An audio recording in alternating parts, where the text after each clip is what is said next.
filthy deep inside, beautiful woman.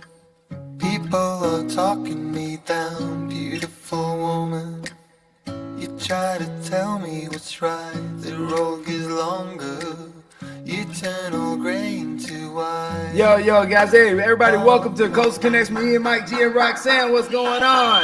Hey, before I touch on talking about diet, talk about modeling and all these different things, me and Mike G want to give a shout out to Metro Diner today for hooking us up. It was a great meal and you got us ready for this show. So Roxanne, what's up, beautiful lady? Welcome to the show. I'm happy to be with you too. Ooh, we're gonna have a good time talking about all that we can in 30 minutes.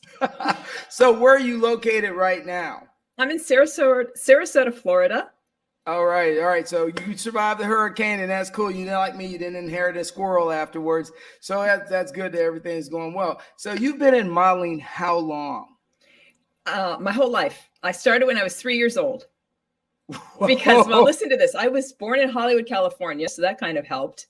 And my mother was in the business. And she was going on a casting, and she couldn't find a babysitter at the time, so she took me with her.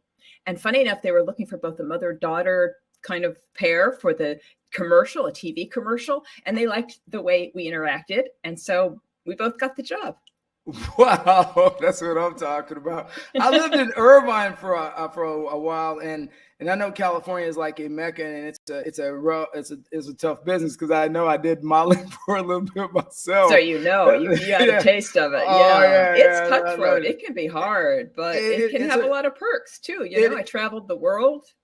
Yeah, and I saw you in Vogue, and me and Mike were just talking about the different issues that you were in. So let me ask you, as you were this progression of modeling, and you talk about the challenges and everything. So what made you decide, like, okay, I'm going to go ahead and make this a career? Because it's like the starving musician or the starving artist. You decided to do modeling, and in a lot of cases, it's all about who your agent is. Back in the 80s and in the early 80s and 90s, all about.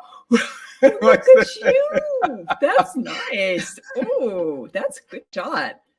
That's my younger years. Go ahead, Mike. Get your ass. Yeah. So as you look at your challenges, what made you decide that this is going to be a course of action or a course of a lifestyle that you wanted to pick? It was always a dream of mine. And I started young to go professional. I thought, all right, no more playing around with school fashion shows. I want to go big time. So I was 18 and I thought I'm going to start at the top. And I'm going to go to New York, or not go. I sent a letter and pictures to the top agency in New York. Why not start with the best? And I was so excited. I thought, for sure, it's so easy. This is what I want. They'll sign me up and I'll move to New York. Well, of course, that didn't happen. And funny enough, I kept that rejection letter, which I still have to this day, you guys. Okay. Oh, motivation is what that is. That's a motivation letter. Yes, you got it. You got it around the head. This motivates me. And they actually said here, we do not feel you're qualified for a successful career in modeling. Wow. So, of course, I was devastated. But I learned from that lesson that if you have a dream and you think you're going to take a path from A to Z, but something stops you like this, you need to change your course, be flexible, be open to other opportunities, but never let your dream die. So my dream to model always stayed alive, even though that was a huge challenge and upset. Like, well, now what do I do? I'm rejected by the best. And they say in writing that I have no chance. Well, today they represent me. You persevere, you keep your dream alive. And I think your dream ultimately comes true. Just have to be open to different ways of achieving your dreams. Oh, Mike, you got to go. I went off. Well, I don't know, cameraman. Is that a new one you got? Sorry, but you are right, Roxanne. I mean, I'm from New York. I've seen people model. I went to a private school back in the day. It was called Barnard of Arts. It was all modeling. It was all. I don't know if you ever heard of it. It was Barnard, and it was just yes. Wonderful. It was on art. It made me think about its fame. It's kind of a fame school, man. Yes. Fame, I'm gonna live for. Yeah, look at me. Yeah. Yeah. So that was something. When Vince told me you were coming on the show, I was like, oh, okay. It kind of combined a little bit. I was like, okay, look at that, because you did live in New York for a while, right? I did. I paid my dues. Yeah, yeah. Okay. I What was there part? for 2 Manhattan? years. Pardon? Manhattan, Lower East Side. What area? Oh, they actually put me in a model's apartment, Upper East Oh, Side. Upper East Side. Look at that. That was nice. But we lost Vince. We all right, Vince, over there? Vince. Okay, there we go. He's back. Oh, good. Hey, I can't. Hey, you know, you gotta navigate through it. Okay, your mic's off, but it's all right. You hear me now? Yes. There we go. All right, yeah, so that's It's a all good thing about. Well, let me that's a good finish thing. talking. Hold on. Me and Roxanne are in the zone now. So, see, we're talking about Barnard work and School of Arts and everything like that. But you know, I was reading an article. I was reading some of your briefing articles that you're still modeling, and you're like the oldest still doing it. Second, I have the second longest running career. Look at that. That is amazing. Are you still working with Vogue and stuff like that? Well, I was in Vogue 3 times in, I think, 2020. Hmm. So that's recent. Okay. COVID really upset the industry, and I thought, all right, it's going to be over. But we're back in full swing. I just got back from Amsterdam, and I am probably going to Spain next week, Madrid, and it's great. Also close by, you know, Miami. So I still travel a lot, and I love it. I love That's it. amazing. So, so the thing is, hold on, Vince, give me a minute. I'm just kidding. So I can imagine how much people you've met, how much friends you've met, how much connection you still have. I had to ask though. I saw your Instagram. The Lady Gaga, the picture. Yeah. What was that about? What happened? Did you work with her? Mike, my head was on top of her head. Yeah. Wow. I was like, wait, is that Gaga? What? Yeah, it's Gaga. That was Gaga. That was an amazing job because not only is she a megastar, she is mega kind. She's so real. She's so present. She spent the whole day with us in the studio, shooting with many different people. She doesn't have to do that. She doesn't need anybody, but she's so inclusive. She's genuine. I've always revered her, but now even more. She's an amazing artist of our time. Wow, yeah. Wow. Very yeah, good. that Good was work. a thrill for me. Good work. Good work. Thank you. Thank you. Thank you. The one again.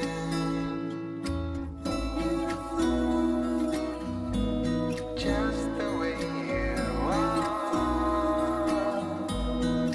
Beautiful, beautiful woman.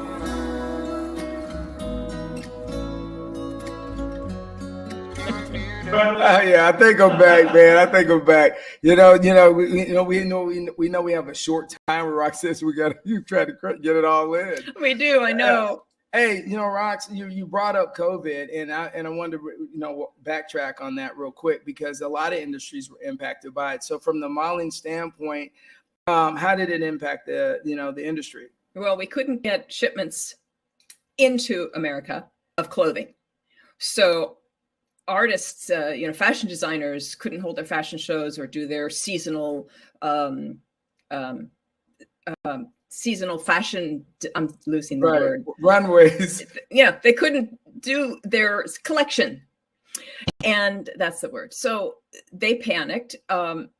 I couldn't travel unless I had the right vaccinations. The studios would not take in people from outside of New York. So I couldn't even travel anywhere and get in. People started to do different types of advertising then. If they couldn't do live, where they would take old photos and change the backgrounds and change the color of the garment and call it new. Or they would have influencers like me. They would ship clothes to individuals to shoot an individual piece, but that hardly cuts it when they have hundreds of pieces in just one collection 4 times a year. So it was panic mode. It was very, very difficult, but we're very creative people, and we just, like I said, go with the flow, look for different opportunities. How can we still create in this whole new world? Some companies did close. They weren't able to survive. Wow, so that was tragic. Some of the people, I mean to cut you off, but some of the companies in the industry actually, I think a lot of companies went away, especially those that were just starting out. I mean, my take was there was some up and coming fashion designers, and they put all their money into everything they had. You're right. You had the smaller ones, but then you also had the conglomerates that had to shut many retail stores because people weren't going out. Right. So it affected everybody. So I'm so glad it's behind us. All right, so you've been in modeling for a long time, and so I'm gonna ask you a couple because I'm always the one with the tough questions. Mike's got the easy ones. He has the love and hug. He's a hugger in the group. So when you look at modeling and how it's evolved, right? And you've been in the industry long enough, so you got that time where you could step back and say, "Man, I remember how it was in the '80s, and I see how it is now." So, I really applaud modeling. That Paris, I saw an article 3 years ago that they were talking about women in modeling's diet. I thought that was really good that it was being addressed because even when I was 30 years in the military, we used to not really want to talk about suicides and didn't want to talk about what I call the hard stuff, mental illnesses and different things that we had in the military that eventually we had to kind of start addressing. So what's your take as you've seen the evolution of modeling? And, now the only thing I will, and I'll stop real quick, but the only thing that I will stop on is that I've struggled with when we say I'm good with all body types, but when we promote sometimes unhealthy lifestyles. And then we looked at COVID, and you think from our societal standpoint, we realized that COVID, we lost a lot of people that had pre-existing conditions or diabetes or overweight. And yet we still now kind of promote it through some of the modeling agencies and marketing. What's your take on seeing this evolution and where we're at today? Oh, there's evolution in the industry. We realized that many practices had to change. For instance, the mental health issue you bring up, the industry realized young girls in fashion shows is not a good idea. These young 14 years old girls, 15, 16. So something was created called the Model Alliance. It was created before COVID, but it really picked up speed. And it's an alliance that helps protect young girls from some of the practices that were not made for adolescents. Like now you can't be younger than 18 to go into the fashion shows. And the Me Too movement also shined a light. Models need a privacy, some place to change their clothes. So we're growing up, just like everybody else, how to use and effectively the models to keep them healthy, to keep them well. And that's why I advocate also a healthy diet, healthy lifestyle, exercise, good sleep, good rest, good food, because that also helps with mental health. Yeah, you do. I look at your Instagram all the time where you're posting things. Hey, Mike, throw up Roxanne's website real quick, brother.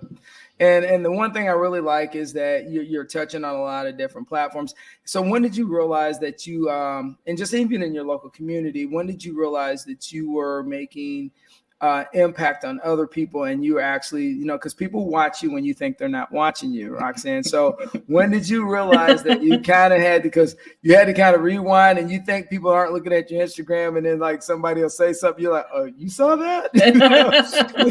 So how's your situational awareness now? You're right. You realize that you're more, because social media really has impacted modeling. Now that you're on social media and that the evolution of modeling, how do you think that plays into your demeanor and your approach to everything you do as a role model? Oh, good question.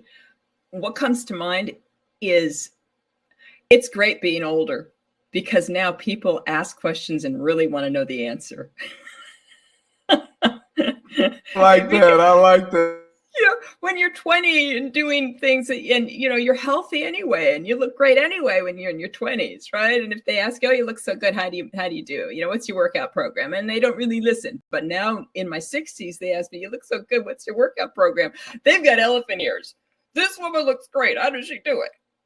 So I think that's one of the perks about being older, that they are really interested because they think they can learn some of my habits and implement them themselves, because health is a process. It's a lifestyle. It's a decision you make at some point of your life that I'm going to be healthy.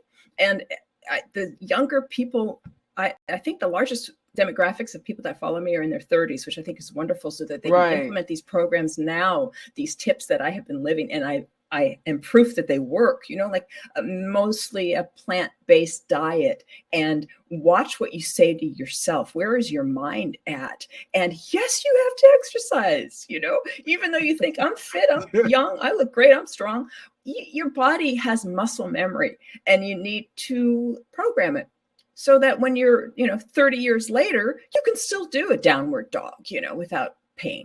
Yeah. Well, I know I'm almost 60, so I'll be 58 next year. So I definitely. You're looking good.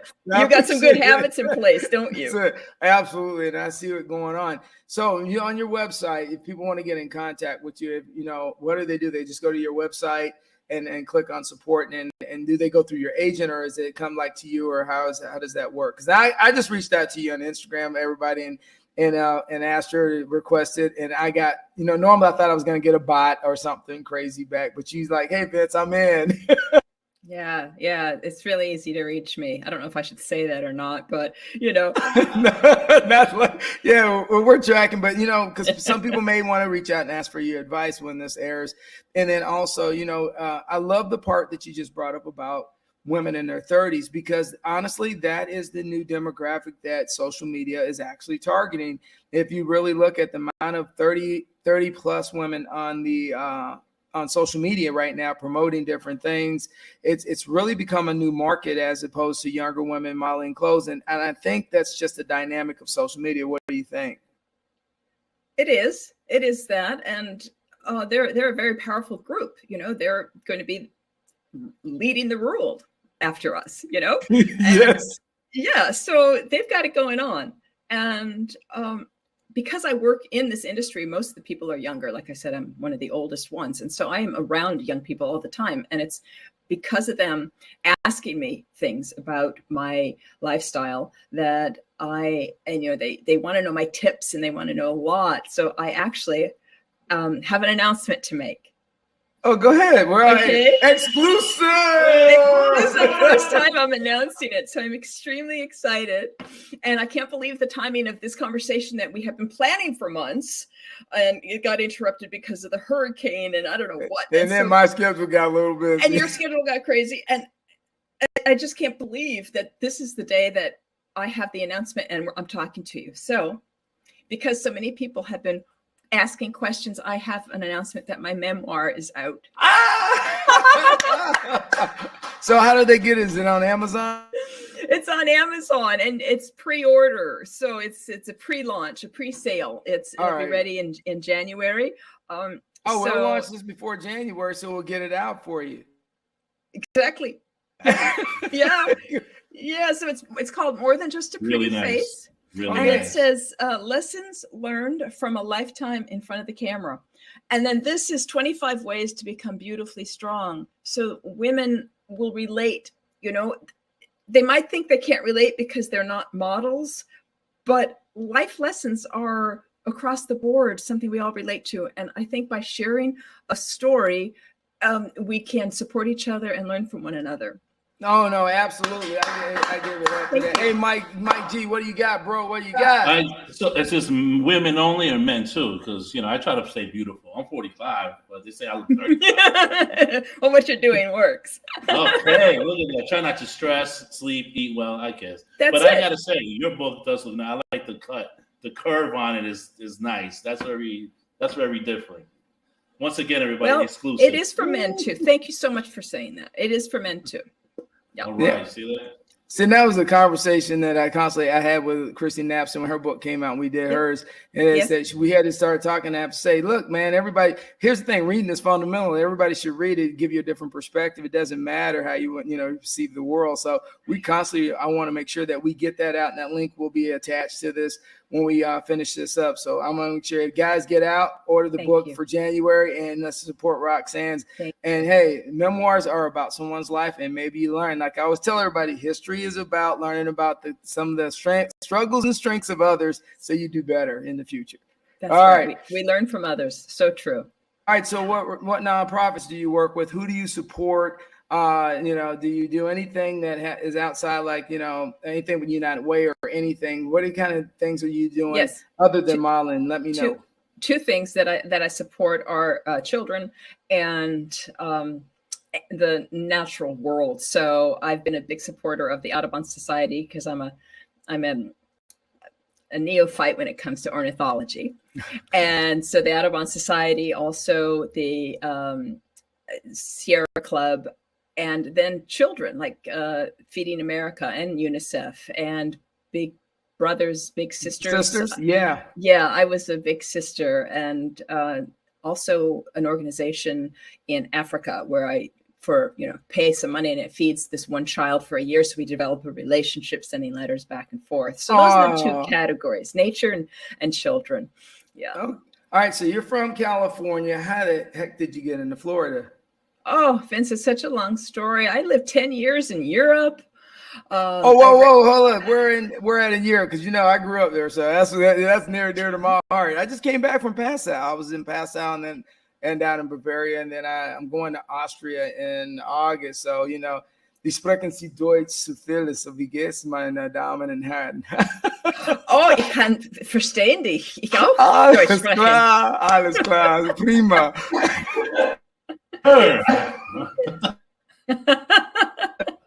So where were you at and where were you living at? In Paris or Milan? Where were you at? I was in Paris for 2 years, and then I was 8 years in Germany. Okay, now we're at Frankfurt, or were you down in Munich? I was in Hamburg for a little, and then Beautiful city, Hamburg is. If anybody goes to Europe, Hamburg's beautiful, but you hands down all the way southern Bavaria, Garmisch, Innsbruck down in Austria, Switzerland, Zurich. Yes, I live in Garmisch. That is the hot spot to be. I love it. I mean, my second home at one point was down in Garmisch, Berchtesgaden, all the time. Eagle's Nest, Zugspitze. Yeah, I used to go skiing. Yeah, I used to go skiing on the Winkelmoos. Oh my gosh, those are names from the past. I love it. Oh yeah. So now that you got to Florida, how long have you been in Florida? I've been here 5.5 years, coming from Boulder, Colorado, where I lived. I raised my children there, so they're raised, done with the snow, come to Florida, and it's very nice. I love the tropics, and it's really easy living here, as you know. So, Mike, before we get out, Mike, what do you got, man? Before I wrap it down? This has been a delight. This has been entertaining. I mean, it's always entertaining in our show, always. But to have you, Roxanne, I've been looking forward to it. Having somebody with a dynamic modeling background as you, and it's amazing. And hopefully we get you back on. And, we like to have recaps and stuff, but keep it going. You're doing a great job in the modeling world. You teach these young people how to do it right and how to have a longevity like you do. And it's a pleasure meeting you. Thank you. Feeling is mutual. Pleasure meeting you. All right, so Roxanne, we got a couple last questions here. So first and foremost, what advice are you going to give the next generation as you wind down? So let me hear it. If you say it loud, say it proud, pretty lady. Yes. Relax into your life.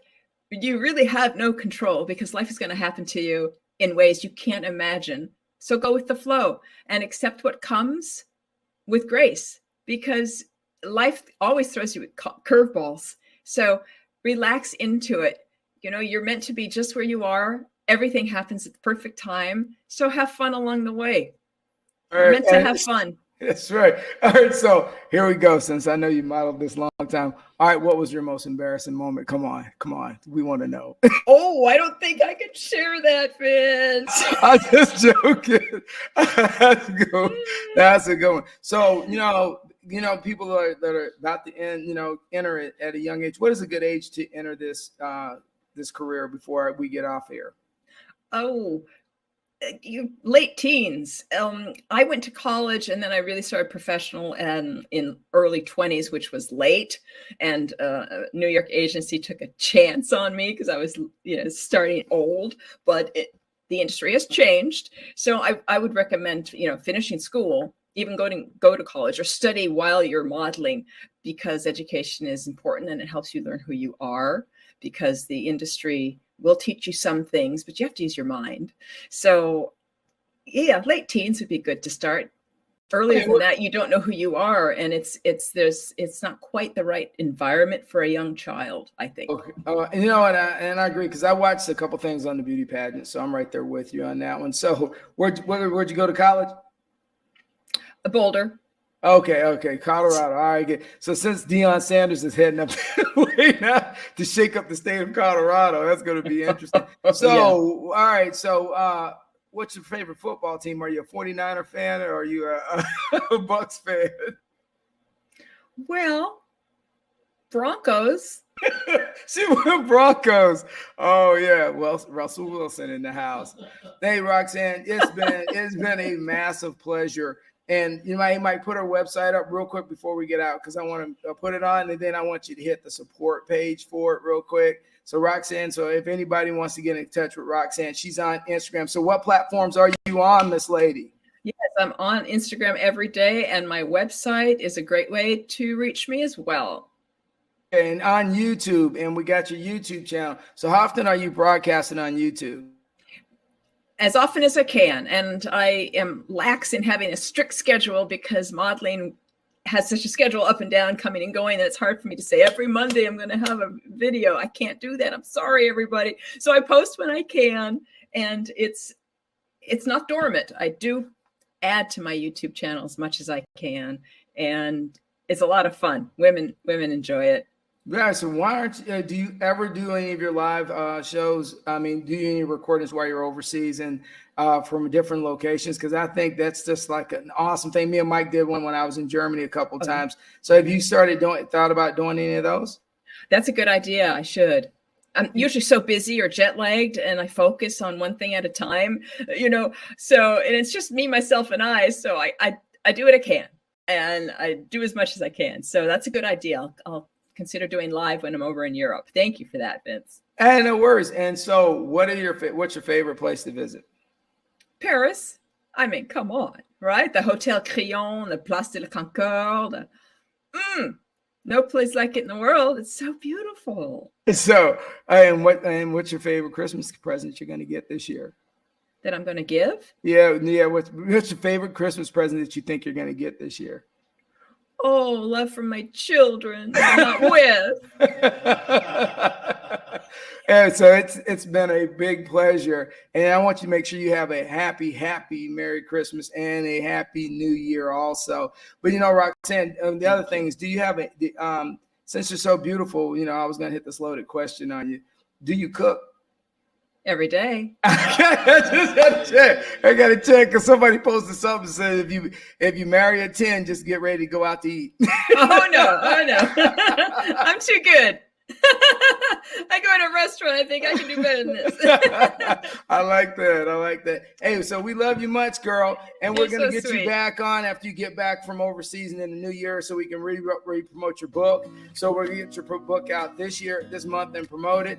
Then next month in the new year, if we're going down the road, if you got time, let's do it Definitely. again. I'll make time for you Mike? too. What do you think, Mike? This was so fun.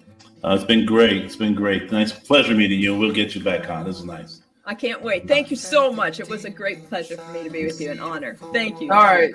And as much as I want to say blessed and say much love to you and your family. You guys have happy holidays and stay safe. All right. We'll talk to you later. As me and Mike always say, keep it rolling.